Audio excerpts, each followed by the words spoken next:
Ready when you guys All are. right, we're live. Guys, I want you to admire Kyle's lighting.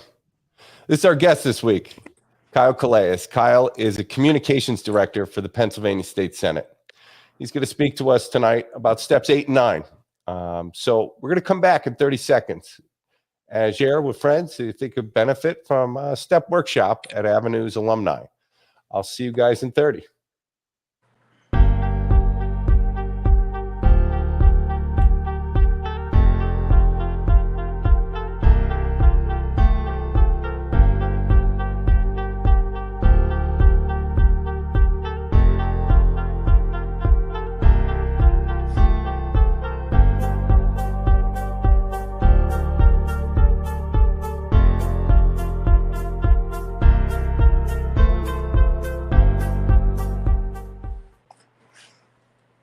We're back. Thanks for coming back this week for the 8-week STEP workshop, where we go through all 12 steps, discuss them, and have a guest who gives us their personal experience on working the steps. A few announcements. If anyone's experiencing an emergency, always dial 911. But if you could use our immediate help tonight, feel free to call our 800 number, and we'll see what we can do. Daily hammock readings. Please subscribe or check them out. You can find them on our Facebook page every morning. They also go out in a morning email if you want to subscribe from our website, or you can find them on our YouTube channel. Please like, review. If you guys want to be involved, please leave us a message on Facebook or YouTube with some ideas. We'll be glad to incorporate them into some mindfulness practices. These are great videos to start the day, take a break, and reset. And it's just an act of mindfulness that, we're in recovery, everything's going to be fine, and it lets your head linger off into the fourth dimension, where we seem to do best. So let's do a quick review of where we're at. Let's talk about the first 7 steps before we introduce Kyle. Step 1, as always, we admit that we had substance use disorder. We do this through almost desperation or a moment of clarity that we have a progressive and fatal illness, and every means we had by ourselves to try to stop it is failing. And this kind of does a delicate dance, steps 1 and 2. And you're doing this from a position that you might assume you're insane. It's not a diagnosis. Just means you don't know true from false. And I've experienced this with my own addiction, even with experience from treatment or in 12-step communities, thinking I was going to find an easier way to get sober. I didn't need all the help. So you got to decide if you're one of those people around step 2, you're starting to flirt with this idea.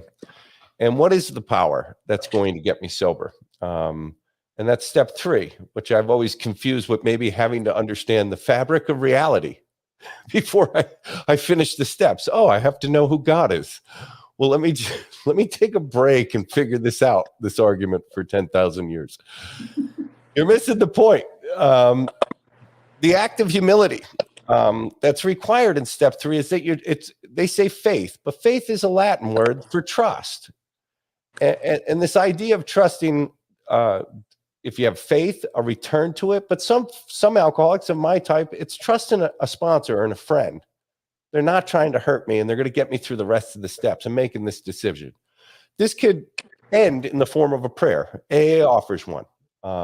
It also starts to indicate that addiction's not drinking and using drugs or shooting dope. They want to redefine it into 4 words, character defects. And if we focus on these ideas, these concepts of a personality, we're kicking active use down the road. We're not waiting to use again. We're waiting to look for selfishness is the first one. We confront that in step 3. What part of myself is going to get me better? What is the self? Have I always been operating out of self-interest? Maybe so, but I've done this through charity, anger, manipulation. We're starting to challenge the idea of where is the self? And if we feel we could go for the rest of the ride and we're ready, step 3 is ended by you writing step 4. And we learn now we could tackle the other 3 ideas that we want to start focusing. Addiction is this: resentment, selfishness, dishonesty, and fear. We're gonna write fears and resentments down. We saw various ways we could do that in the 4th step. This is gonna be our script for a 5th step. We're gonna have a talk with 1, 2, 3. It could be a sponsor, a therapist, a priest, wherever your comfort level is, and with whomever you're not going to let your pride rise back up, and that's your ego, and start hedging and editing the story. You want to go all the way here, no turning back. Step 6 is, okay, I've done this, but it also gives me a chance. Step 6, did I miss anything? I'm going to go home and take an hour or somewhere quiet. And this is an introduction to step 11, meditation. But this one has a little guide rails to it. We're going to consider, did I miss anything? Was there something I was terribly uncomfortable maybe telling my sponsor? Do I need to find someone else too? It gives us this chance to review. If we feel things are in order, we can move on and end that hour with the 7th step prayer that they suggest in the book. If you're not comfortable with that, the idea is set there. Say your own words. And now we know how to meditate, and we know we're going to be all right. This was our past. It's not happening now. But so it doesn't rise back up, we're going to have to tackle 8 and 9. And that's what we're going to talk about tonight. And it says, made a list of all persons we have harmed. Well, 95% of it's done, the book tells us, in both programs. We made it when we took the inventory.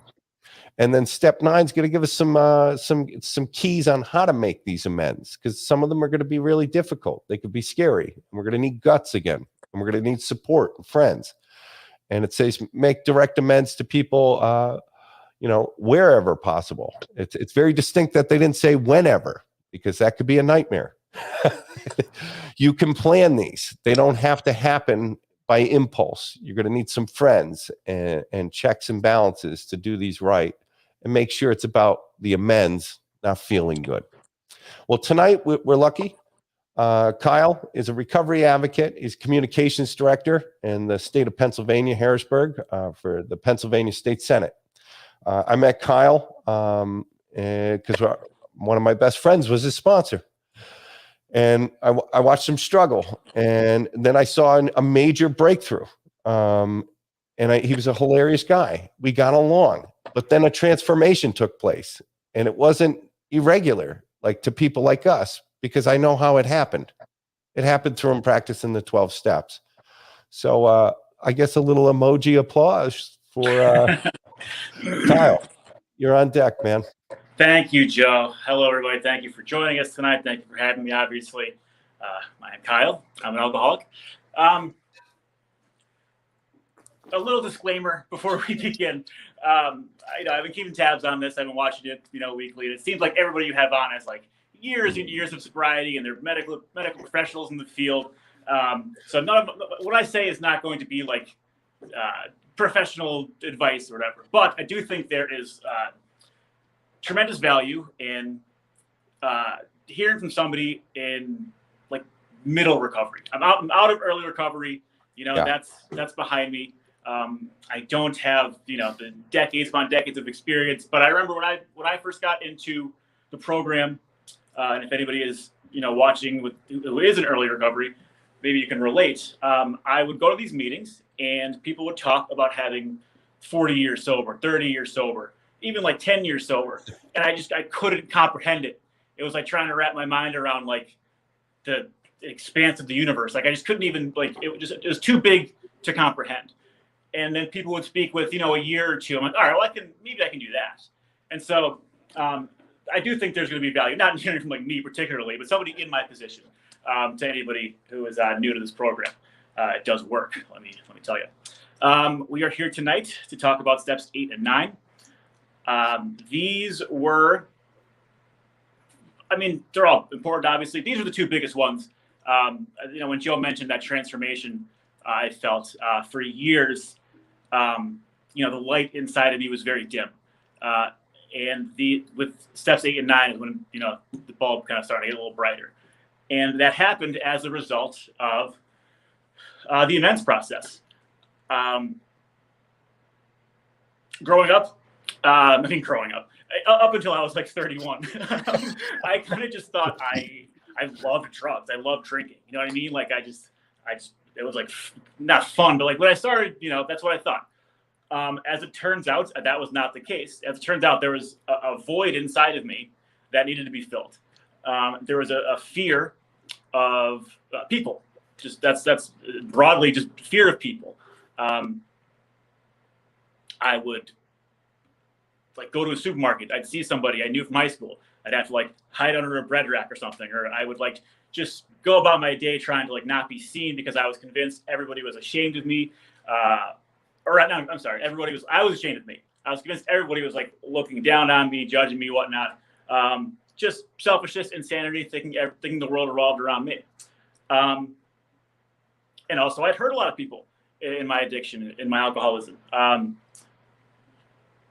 And so it wasn't until steps 8 and 9 when that constant weight started to lift. Every amends I would make, the weight would get a little lighter, and I'd be a little freer. And by the time I was done with it, I felt legitimately free for the first time in a while. The first time around, I did, Joe, I know you alluded to, there being multiple different ways to go through these steps, especially the middle ones. You can do it like one step at a time. Yeah. I went the route where I went like one resentment at a time. I would take the person I'd hurt. I'd do, 4 through 9. Who's to say if it's better or worse? It worked for me. It's kind of whatever works for you is fine. It comes down to trust in a sponsor, and I think it's just I sure did trust mine. Yeah, and it's you too. It works out. Yeah, right, exactly. And the first time around, though, I was still kind of driven by selfishness and insanity. And so all of or rather the vast majority of my amends anyway, still kind of revolved around me. I remember for some of them, I'll be trying to think, how can I help this person? How can I make my amends? And the answer I would come up with was, well, if I just stop doing drugs, they'll be fine. You know what I mean? They'll be so happy for me that it'll all be okay.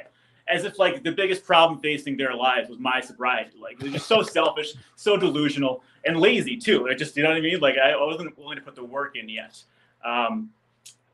And so, unsurprisingly, I relapsed. You know what I mean? I wasn't free yet. There's still that weight there. I think deep down I knew like, I just wanted to get to the steps as fast as possible. You know what I mean? I wanted to like get my little diploma or whatever. So I relapsed. I was doing the steps, what I thought in earnest, but as it turned out, I was doing them incorrectly. And went through the steps again, got to 8 and 9, and just finally did it right. And really thought, because to be honest, like the first go around when I was taking that hour they talk about of contemplation, like I was rounding up if I said it was an hour. Like I wasn't really putting the work in. And so once I started to put the work in, it opened up. And once I got through these steps, everything opened up. Like the whole world opened up to me. Suddenly I wasn't afraid to go out to the grocery store. And that's like, a microcosm of these big things. I wasn't afraid to, on a cosmic level, enter the grocery store. You know what I mean? Enter life's grocery store, so to speak. So I just want to ask you something right there. Was there a relationship between what was left unresolved, the amends that had to be made, and the level of anxiety?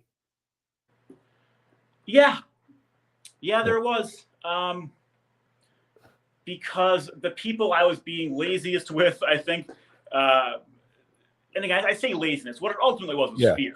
Like I was afraid to really confront it and reckon with it, especially like in a way that would like involve them too. I could like think about it myself, but really doing the work and talk to somebody, and that was just I was scared. And so that it was just like a different kind of anxiety because I knew that. I don't know. I just felt skittish whenever I was around somebody who I thought I'd made amends with. But my parents, or maybe they're a bad example because they really are very happy I'm not doing drugs anymore. That might have been their biggest problem. But yeah, there was definitely a connection. And I think, for sure. Yeah. So I mean, that's as far as 8 and 9 go. It just took patience for me. It took persistence, and how long? How long did that? What kind of time frame are we talking about, Kyle? Like a year, 2 years for you? Well, let's see. Your experience? I'm trying to think. I initially started to get sober, attempted to get Yeah. sober, joined AA in July of 2020. Yep. I probably relapsed like, I don't know, around Christmas of that year, I bet. Yeah. So a couple of months to get to step 9 initially. And then once I relapsed, I started from scratch, and then another couple of months. So probably combined, well, let's see, it was about a year, I bet. Yeah. Yeah. My official sober date now is July of 2020.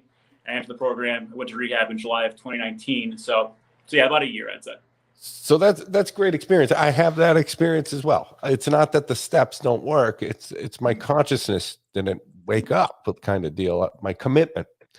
And I love hearing you share about that because the relapse just started. Where'd you go? You went right back to the same idea to try to work the steps with a little more fluid, That's the deeper. great thing. As I said, that's the great thing about relapsing. It is nothing great about relapsing, but I think there might be a misconception when you relapse. People get very down on themselves. I sure did. Yeah. But you don't start from scratch. You don't go back to start. You keep with you the wisdom you have, the lessons you've learned. And I think most importantly, you keep with you the knowledge that it's possible. You know what I mean? To get back, try again, because it works. And they say it works if you work it. My relapse was a result of me not working it properly. And did you keep the same relationships in the 12-step group? Like, did you have you kept the same sponsor? Yes, absolutely. You did? Yeah. And I think, when I relapsed, I think I was initially a little hesitant. The thought crossed my mind, not tell anybody, but ultimately I did. And it was like the first time when I admitted I had a problem. You're so worried what people are going to think of you, and you're shocked. People just want to help. People just want you to be happy and healthy and succeed. Like, they're not like, if you're coming to them for help and admitting that you've messed up, like, no one's going to really give you that much guff. And and any guff you get, it's ultimately definitely worth it. But you don't get any guff. It's sans guff. It's a guff-free experience. Yeah, guff-free. No more guff. Ego guff. This private life where the audience is watching me, I already know all of their responses to my relapse. Nobody's thinking he's just never going to get well. He's one of those guys who's not going to get it. That's what I was starting to feel like, and I especially if you're around AA. But I love hearing the stories that you plugged right back in, and the second time around was more profound and meaningful. And you did do one step at one resentment at a time. So let's unpack what this looks like. You write a resentment. Yes. And you meet weekly with your sponsor? Yeah, about that. Yeah. So would you take a week to write one on average? Like a resentment or a fear? Well, let's see. Again, back to the laziness part. Would it take a week to get it done? Yes. Would 6 days of that be saying I'll do it tomorrow? Sure. Yeah, sure. But I didn't get it done. It's common. Yeah. It's common. So yeah, I mean, I'd be thinking about it, mulling it over. But as far as like the active writing it down and whatnot, and or typing it out, whatever it was, just really thinking about it. Yeah, it would take about a week, I bet. Yeah. So then you write a resentment, you sit down with your sponsor, and then that week you would just consider talking about that resentment a fifth step, part of a fifth step, like this process? Yes. The fifth step was that right after the fourth step. God, I love the fifth step. The fifth step, it's like, it was just, as a selfish person, like fundamentally, it was great. I had an audience, a very, almost like by necessity, captive audience. Yeah. As I got to tell all my problems to. It was great. I loved it. And I was getting better in the process too. It was fantastic. Yeah. Brown's going to get my job at the office. You got to listen to me. That's exactly my wife. You took my wife too. Yeah, pretty much. It was like, I wish it was much more immature than that. It was like, this girl doesn't like me. Like, you know what I mean? So very whiny. But, and I mean, again, I'm being a little facetious here, obviously. I do take it seriously. So then, we do that, and then it would be on to steps 6, 7. Yeah. So every week, this is what I'm kind of just to make this linear. Some Sure. people write them all down. I think that's a great way. Depending on who I'm taking through the steps, if it's someone who's a chronic relapser, we do one resentment at a time, especially if it's someone who has experience with the steps. If it's someone who's new or maybe even struggles with reading, little comprehension skills, or they're in the fog, but they're willing and they want to do this, we start doing bigger ones. And I let them decide. My sponsor, total radical fundamentalist. I love the man. We did one at a time because I had experience with AA and I was totally crushed. I was totally defeated. And I started doing one resentment at a time, like you did.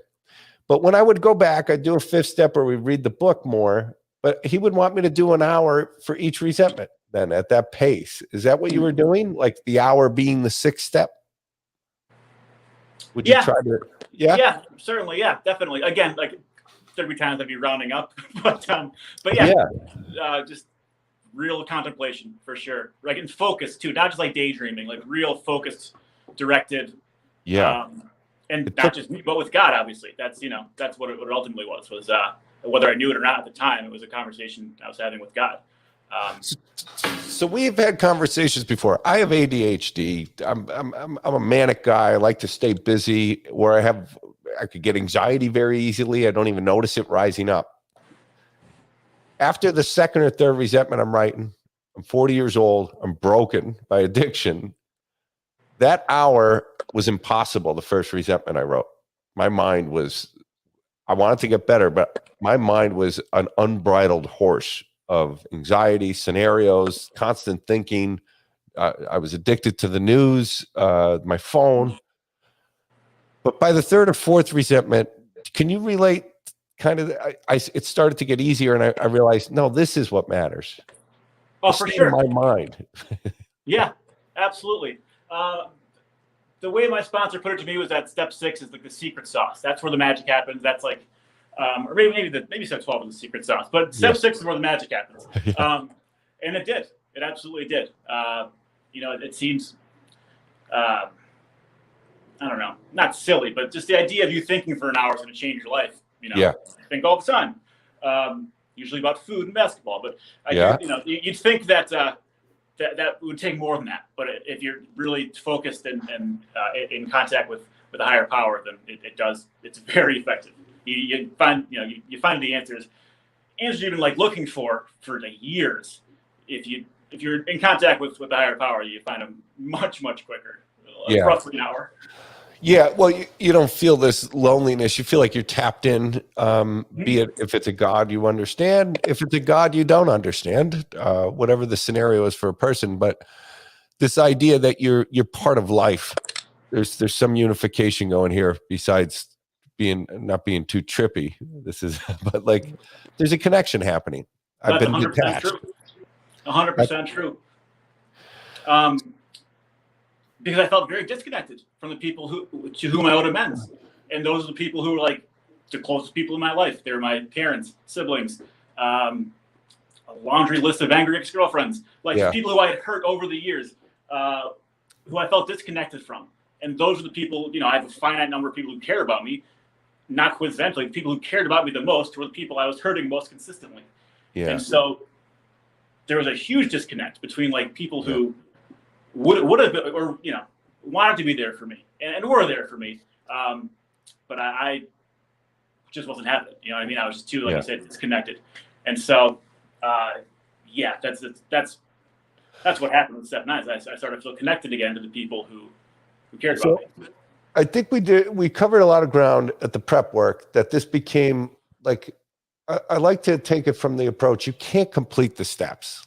Let's get a mastery over them.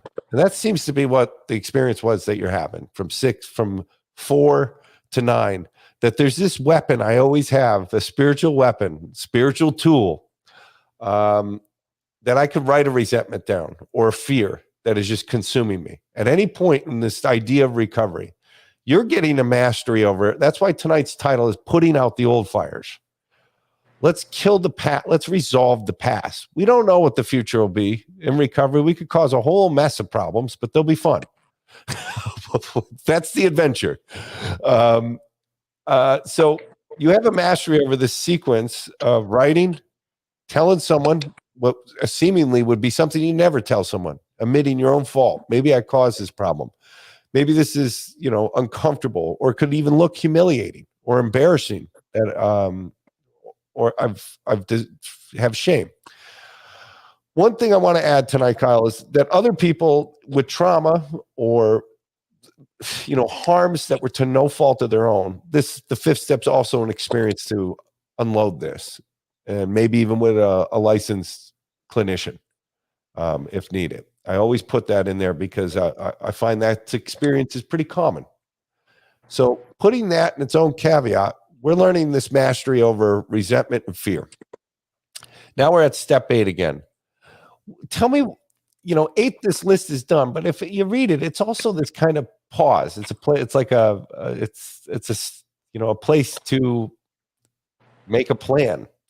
Of course, that's it's right there. Like, it's pretty abstract. You just have to become willing. But what does that mean? You know what I mean? Yeah. So there is like you said, a pause, like a moment of contemplation, really, to kind of just, okay, well, what's the next step forward? You know what I mean? You've gone through the first 7. It's like, all right, well, that's not halftime, obviously. That would be after 6. Yeah. But it's like a nice little demarcation point. We're like, okay, deep breath, onto the heavy stuff, onto like the real stuff I'm really afraid of. Like, I wasn't that afraid to tell my sponsor things. I wasn't that afraid to put my stuff down on paper. I mean, it was a little scary, but it was nowhere near as scary as like confronting people I'd robbed, or confronted people I truly let down, or hurt or something. Like, that was what I was really afraid of. And so, step 8 was kind of like that. It was like, just kind of like taking a deep breath, being like, all right, let's do this. Like, you know what I mean? Like, this is the calm before the storm, so to speak. It's a staging area for so step 8, if we designate it as a place, you're going to stage a plan for step 9. I think traditions have rose out of 12-step communities in all different areas, but some traditions that I think are should be noted.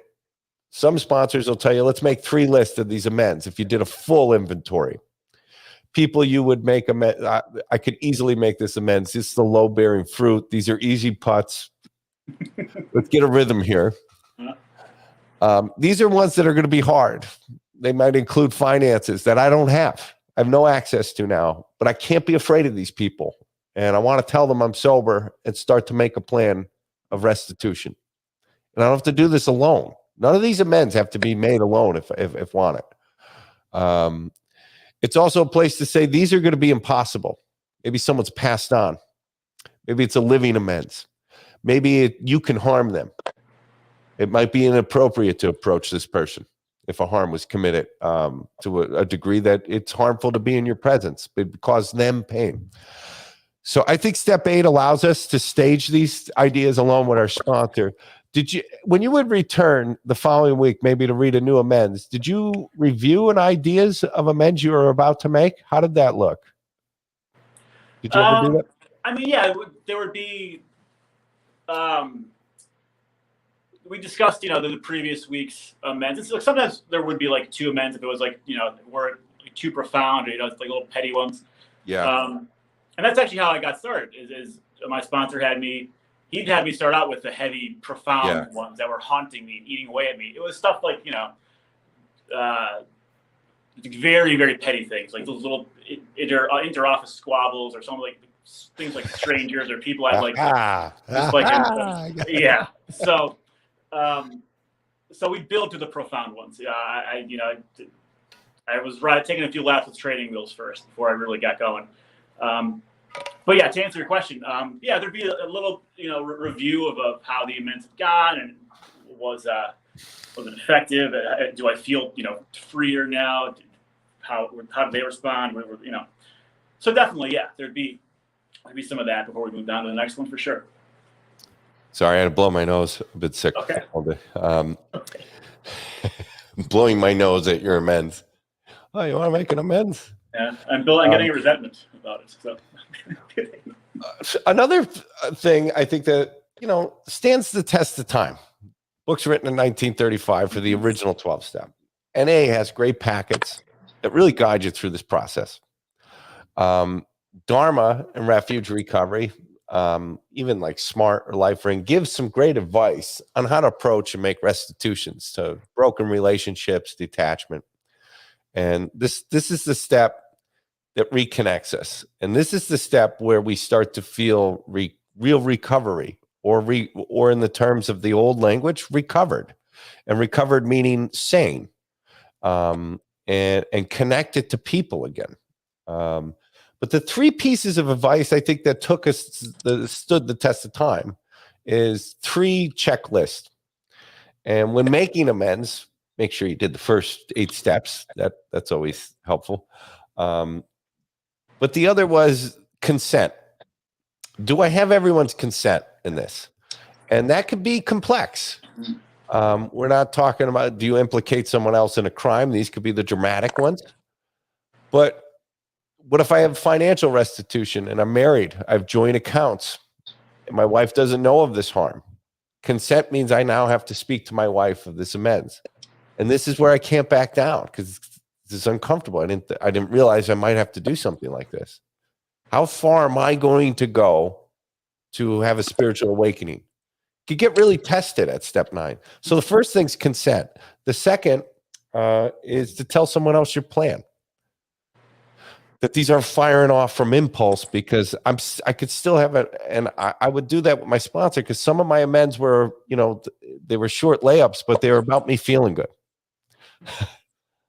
Instead of making a change to the relationship or actually offering them and let them tell me how I can make amends. And so I get consent. I tell someone my plan, and the last is meditate and pray before I do it. Take the breaths. If you're a prayer, you could offer yourself a prayer for courage. Mindfulness, I take a breath and say, let me arrive. I want to live a conscious life. I want to be awake. I got to solve this. So, guys, we're going to start putting some questions on the board for Kyle while we keep talking about this.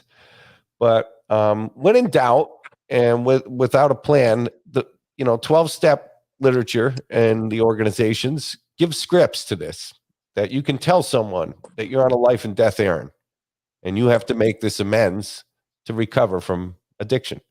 That's pretty I mean, that's pretty good advice. That is the reason you're there. It's not because, well, I'm going to run for office. I thought I'd stop drinking.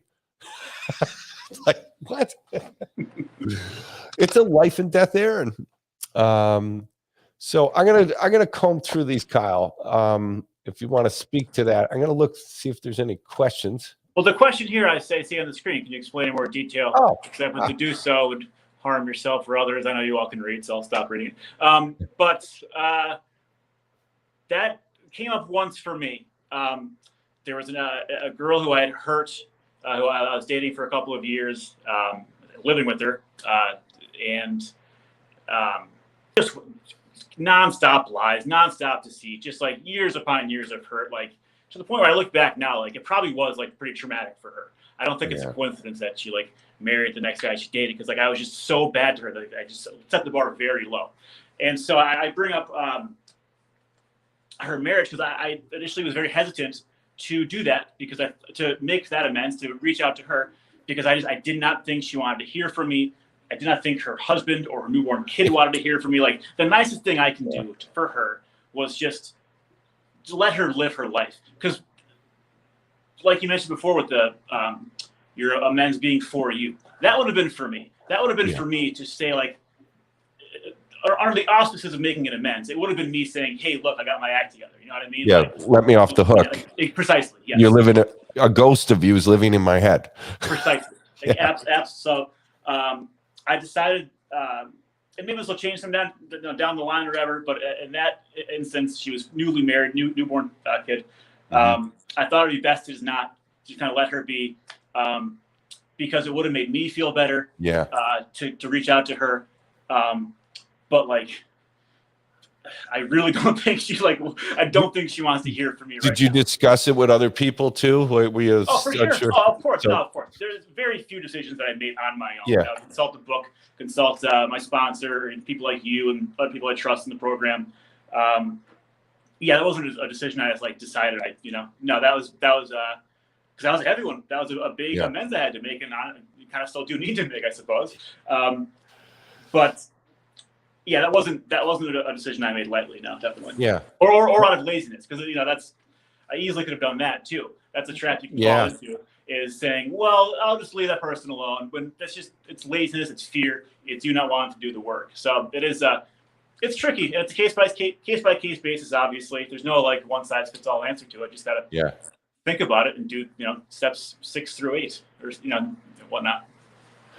Yeah, they could get complex, and they could not only need the aid of a sponsor, they might need the aid of a lawyer, an accountant, a therapist. Yeah, for sure. And if they hurt or implicate others, don't balk.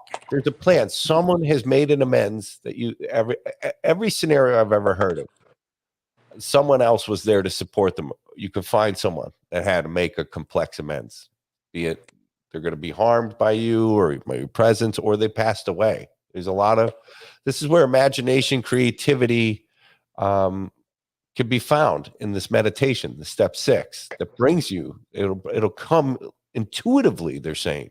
And I believe that. I really don't think that's cheap.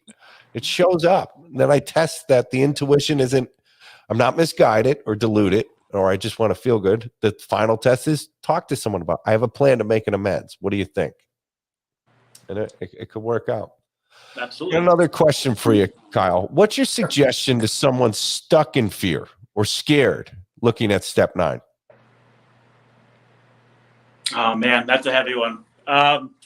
As far as suggestions go, again, I'm not a professional here by any means. Give us your professional advice. Yeah, no, but I'm an expert in having to make amends. So we're experts at being friends. This is peer-to-peer advice for alumni. It keeps us together as a group. Oh boy. Well, let's see. I'm trying to think of situations in which I was stuck in fear and didn't want to look at step 9 for a particular resentment. I mean, honestly, the answer probably lies in some of the previous steps. You know what I mean? Yeah. If you get to step 9, I'm not saying you've done the steps wrong to that point, but just, maybe spend a little more time on those. But that's not to say you're doing them incorrectly. No, I think that's the advice that's always given. Go a couple steps back, and it starts at 6. If this is something you written down, most amends you should examine through the writing process of the 4th step. Say it's not a resentment, it's just a straight harm. Well, they also say that we could have 3 lists here: grudges, resentments, fears, and harms. And if this could be something that you're scared, we pray for the willingness until we have it. And maybe we need to read it again. I've written resentments down 4 or 5 times until I came to a scenario of where my responsibility was. I think I'm a smarty pants, but I'm pretty, I'm thick-headed with emotions and responsibility. I've spent half of my life in fantasy because of addiction, trauma. I don't know if I'm sharing the same narrative with someone that hurt me or I hurt them, because that's just the nature of how my cognitive skills, having addiction. I could be sitting in a room with someone and I might not even be there. Addiction allows me to retreat into a fantasy life. So I can relate to that deeply. We got another question from Ashley Duncan. This is a New Orleans question. This is the big one. Yes. What's been your experience, or what's been my experience with making financial amends? Well, I had a lot and continue to. I'll be making those amends probably in perpetuity. But what I have found is that it's not so much the act of like giving them the money back. It's the act of like coming to them, humbly, and just admitting that you were wrong, and I don't know, maybe coming up with some kind of payment plan or giving what you can when you can. It really is. What my sponsor told me is that, because I had a financial amends to make with Penn State University. I had kind of left them hanging, owed them an awful lot of money, and for a decade, I was terrified to make that phone call. Looking back, I'm not sure what I thought they were going to do. Like my sponsor reminded me, like, they're not waiting for your phone call for this like several grand. Like, they're doing fine. So like they're not like wondering when I'm going to call. And then I thought about it, called them, and they were incredibly understanding. And I was able to return to school, graduated last week, and now, here we go. It's easier. I know. I just want to repeat that he graduated last week, which is it's awesome, unbelievable. Yes. Now, if you check my resumes, I graduated 10 years ago. Maybe another amends I need to make with former employers, but I did actually. I have the paper now. We're good to go. But yeah, to get back to the question, just making the effort. I think you'll find not that it's enough, but it means so much to the person you're trying to make the amends to. They're very understanding. They're much more forgiving than you think, and they're not waiting for the money you took from a decade ago. They've probably forgotten about it. So I wouldn't. It seems more stressful than it actually is. Yeah. Thanks, Kyle. Ashley, thanks for the question. It's the willingness, baby. Yeah, you said it. You said it. We had a question from Jack. Was that a question in there from Jack? There it is. Hey, Jack, good to see you, man. You guys are going to see I'll read this. I'm squinting. I'm sorry, guys. I'm gonna give you a lob ball here.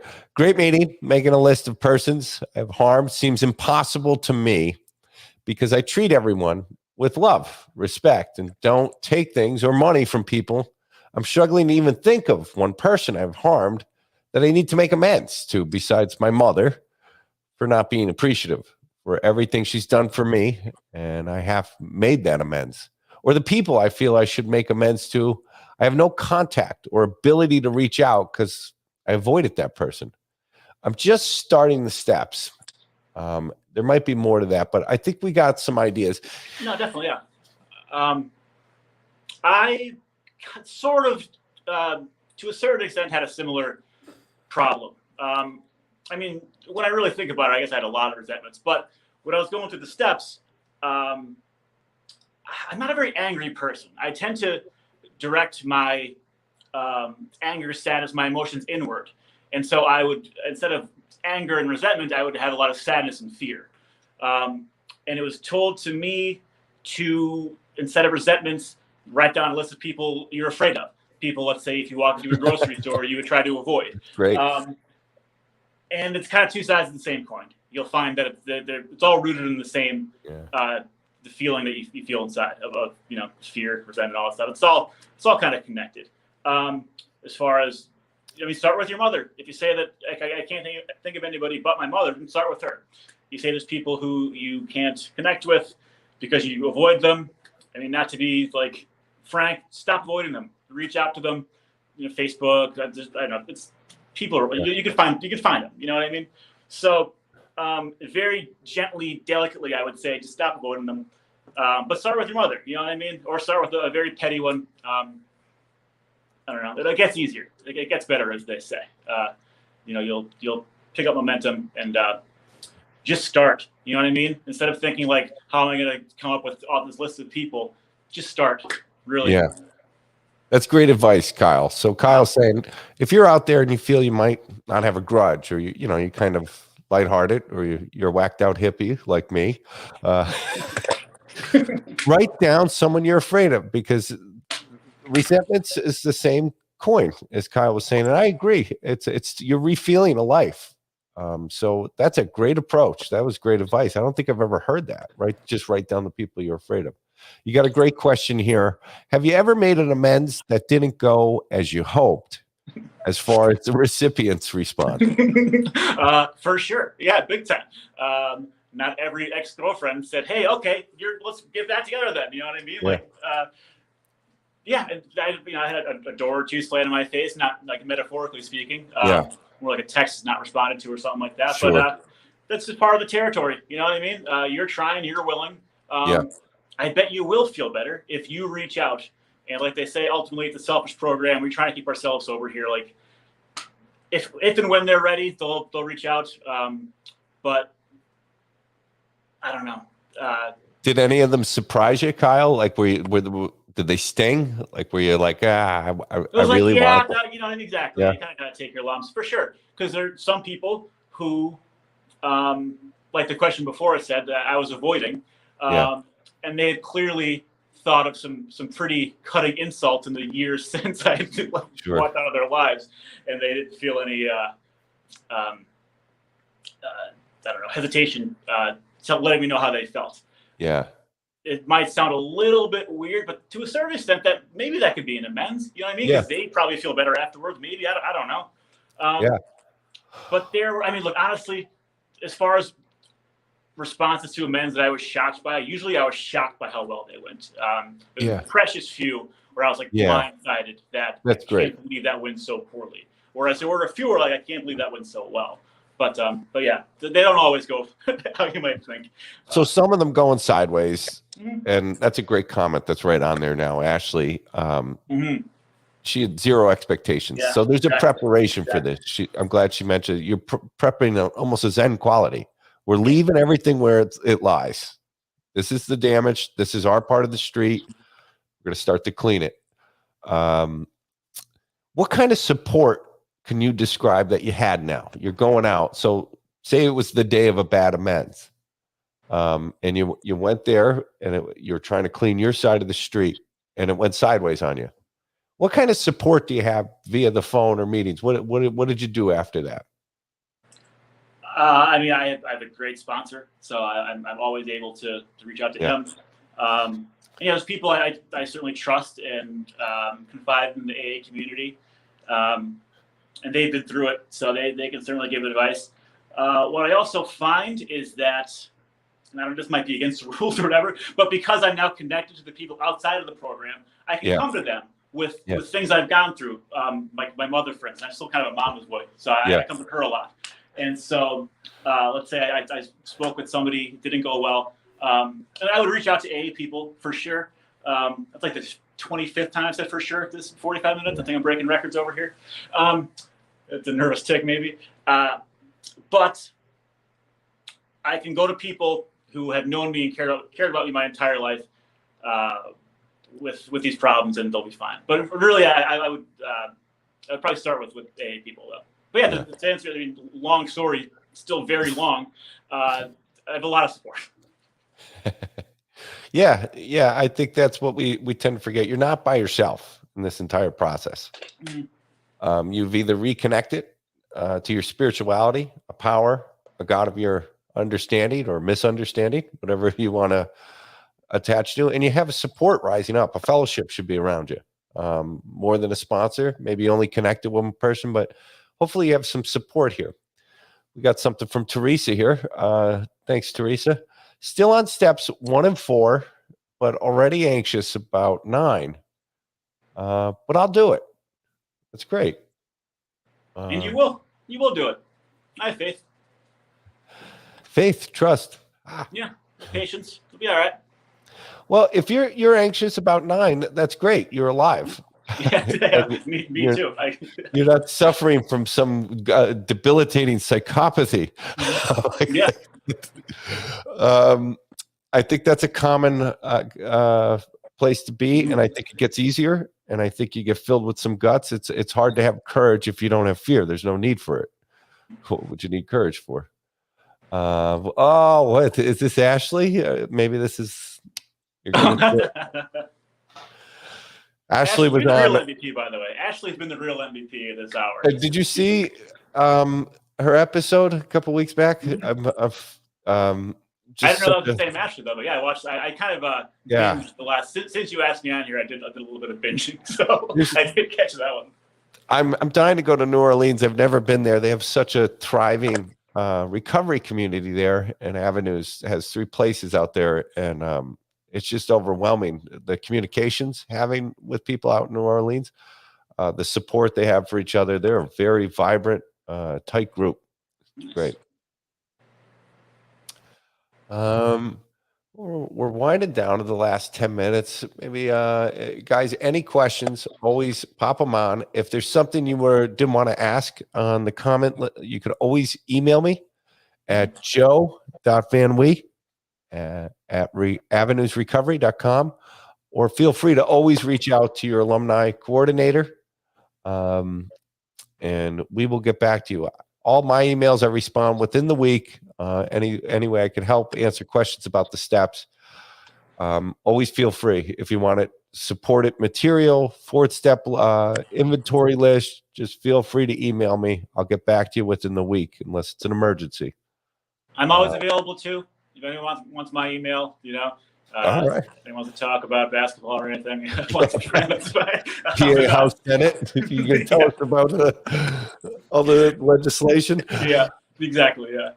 So we got a question from Ashley. Can you touch on amends for people who have passed away? Have you experienced with that, Kyle?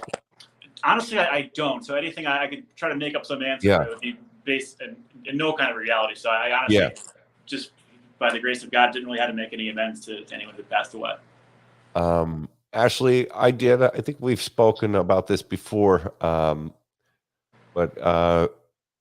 it wasn't. It was strange. I didn't come up with the idea myself. It kind of happened. My dad died in a nursing home during COVID. We've always had a tough relationship, and I was putting it off. I couldn't go up to see him, but I was going to have to reconnect with some kind of amends. And he's a thorny cat. And he died, and I can remember my dog died that week. I got married that week, and it was crazy stuff. But I was meditating 4 weeks later, and I finished writing an inventory on my dad, really thorough one. I sat and went with my sponsor. I did the 6-step, and I was starting to do a daily meditation practice in the morning, and I came across this idea of a meta meditation, how people can send kindness and love to each other without a concept or a narrative. And there was a stoic version of this, like to use your imagination. So I had a horrible kind of always conflictive relationship with my dad. I started meditating, and I just hit my baby was just born, and I thought of my father as 5 years old, not this tyrant of a man that could get me. And I thought, who was protecting him? And what traumas were in his life? And who am I going to blame? My dad? This is when I really got the concept of power. A new sense of power and peace will flow into you around this step. And then am I going to blame my grandpa? Or am I going to get back to the 1700s? There's one big story happening here. It was kind of a spiritual journey of imagination in this meditation, that we all have trauma. My response to trauma or that detachment was addiction. And when I meditated him as his face is just as a 5-year-old smiling, what I wouldn't have done to protect him now that I have a child. I felt forgiveness and I felt regret that I didn't have more time with them. And that was my amends at that point. So I could relate to that. I had a couple others like that. Ashley, I want you to ask us 4 more questions. All New Orleans questions. So do you feel, Kyle, at this point in your recovery, do you feel a little released from your past? Yes, I do. I thought that I would always feel ashamed of the things I had done, and I'm not proud of them now. And if I could take it back, I'm sure I would. But they don't define me now, in the way that they really defined me before. At least in my own brain, I thought that's all I was, and that's where a lot of that fear came from.